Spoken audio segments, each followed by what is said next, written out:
Halo teman-teman, assalamualaikum warahmatullahi wabarakatuh. Nih teman-teman, saya akan sedikit edukasi kalau teman-teman mau melakukan perjalanan jauh ini. Kalau mau liburan seperti hari-hari besar, Lebaran atau hari besar lainnya, teman-teman mau melakukan perjalanan jauh, apa saja kendaraan yang perlu diperhatikan sebelum berangkat ini teman-teman ya. Nah untuk kali ini mesin dulu nih teman-teman ya, kita kasih tahu apa aja yang perlu diperhatikan sebelum Anda berangkat untuk perjalanan jauh ya. Yang terutama itu bagian oli nih teman-teman ya, oli. Nah ini kalau memang kendaraan Anda merasa aman, merasa tidak ada masalah, tidak ada kebocoran, nah tetap teman-teman sebelum berangkat teman-teman harus dicek kepenuhan oli nih, kapasitas olinya sampai di full paling atas, berarti oli mobil Anda, mobil teman-teman itu cukup ya, cukup.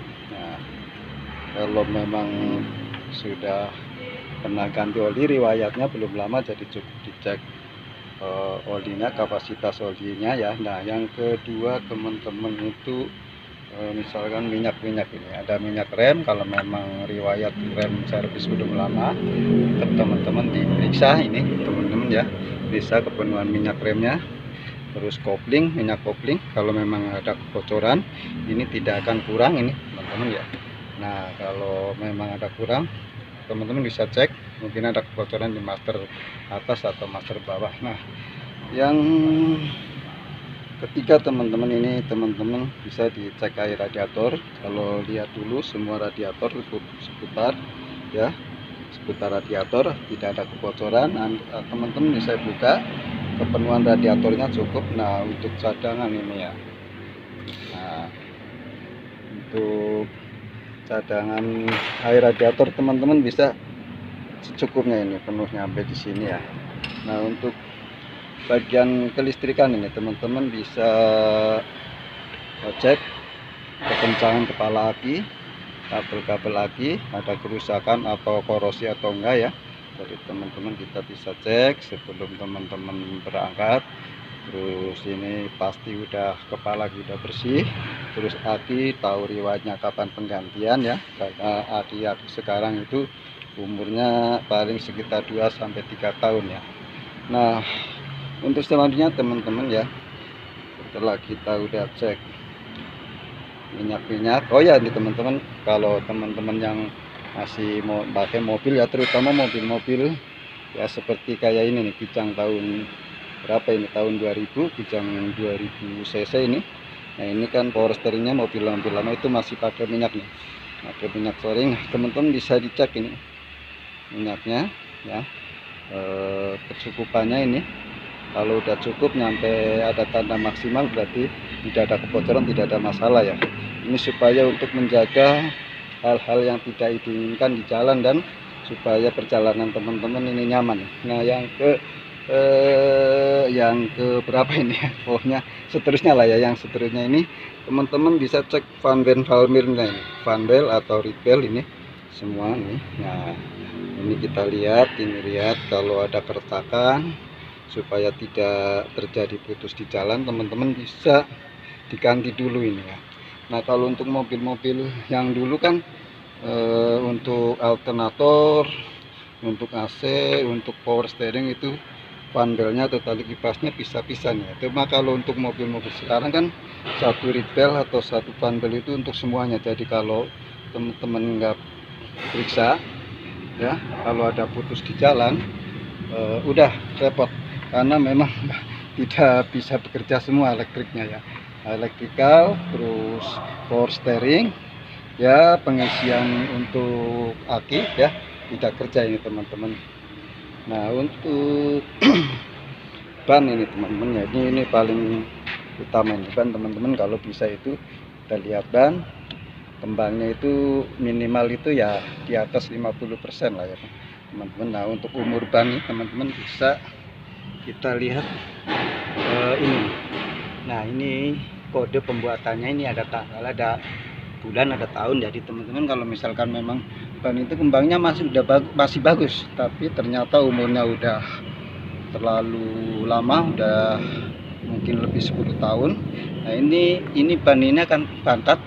Nah ini akan mudah rapuh dan mudah terjadi masalah, terjadi kebocoran atau ya amit-amit atau meledak gitu ya. Ini supaya untuk antisipasi aja ini teman-teman ya, supaya bisa tahu kelayakan ban ini nih teman-teman ya. Jadi teman-teman bisa mengira-ira kalau memang ban ini umurnya udah terlalu lama, teman-teman bisa bawa mobil dengan sangat hati-hati atau berhati-hati gitu ya. Nah teman-teman lah, untuk kalau riwayat untuk servis kaki-kaki, kalau memang teman-teman masih merasa nyaman ya sudah, tidak masalah. Yang penting riwayat servisnya teman-teman tahu gitu aja ya. Nah untuk seterusnya ini elektrikal ini teman-teman ya. Ini kita kontrol lampu-lampu semuanya. Nah, dashboard kontrol indikator ya, kontrol indikator ini teman-teman. Nah kalau indikator kita hidupin mesin semua mati ya. Nah kalau kita nyalin kontak, oke, semua hidup. Nah, kita hidupin mesin semuanya mati, berarti ini semua normal ini ya, semua normal, kayak pompa oli, kayak sensor engine, kayak pengisian ya, berarti normal. Nah teman-teman, untuk lampu-lampu sebelum teman-teman berangkat tetap harus dicek semua ini lampu-lampu ya. Lampu-lampu cekin semua, lampu besar, lampu kecil, lampu rem, semuanya nyala sen, supaya tidak terjadi bingung kalau tiba-tiba kita nggak cek lampu, kita berangkat tiba-tiba di jalan kita mau nyalain lampu ternyata ada yang mati. Nah kan repot urusannya teman-teman ya. Terus wiper semua kita cekin semua, masih nyala apa enggak, masih layak atau enggak. Terus lampu-lampu semua kita tes dulu sebelum berangkat, supaya tidak terjadi kalau udah dalam perjalanan lampu ada yang mati, urusannya akan lebih repot. Nah teman-teman, untuk teman-teman yang memakai mobil-mobil di atas 10 tahun ya, mungkin teman-teman ini lampu-lampunya kan masih lampu-lampu yang biasa ya. Ini ukurannya untuk standarnya itu bohlamnya itu ukuran 55 ya, 5560 watt. Nah jadi teman-teman lebih baik ya pakai aja ukuran standar bahan mobilnya aja, supaya tidak terjadi panas di kabel ya. Kalau memang ada perlu tambahan, teman-teman bisa pasang lampu fog lamp untuk penerangan sementara kalau memang memerlukan di jalan-jalan gelap ya. Kalau kan ya mobil ini kan udah pakai fog lamp, sebenarnya itu nggak perlu ya. Jadi jangan terlalu banyak memasang lampu-lampu variasi tambahan supaya tidak mengganggu kelistrikan ya teman-teman. Nah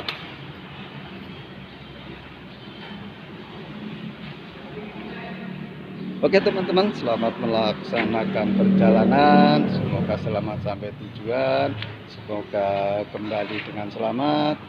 Utamakanlah keselamatan karena keluarga selalu menunggu Anda. Terima kasih, semoga teman-teman dalam keadaan sehat. Assalamualaikum warahmatullahi wabarakatuh.